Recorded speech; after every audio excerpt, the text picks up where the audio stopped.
Hello అండి. ఈ video చూసే వాళ్ళలో ఒక్క నిమిషంలో ఇంగ్లీష్ నేర్చుకుందాం, సింపుల్గా నేర్చుకుందాం, క్లియర్గా నేర్చుకుందాం అనుకుంటున్నారా?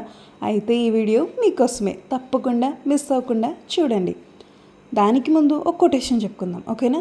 Coat of the day: you are braver than you believe and stronger than you seem and smarter than you think.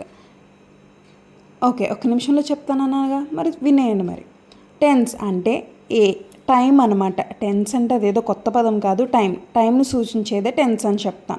దాని స్ట్రక్చర్ ఏంటట? S+V1 ప్లస్ ఆబ్జెక్ట్ అనమాట. ఈ ఎస్ని ఎక్కడ యూజ్ చేస్తాం? థర్డ్ పర్సన్ సింగులర్కి యూజ్ చేస్తాం అనమాట, హీ షీట్కి. Okay, uses of simple present tense. ఈ సింపుల్ ప్రెజెంట్ టెన్స్ని ఇంకెక్కడెక్కడ యూజ్ చేయొచ్చు?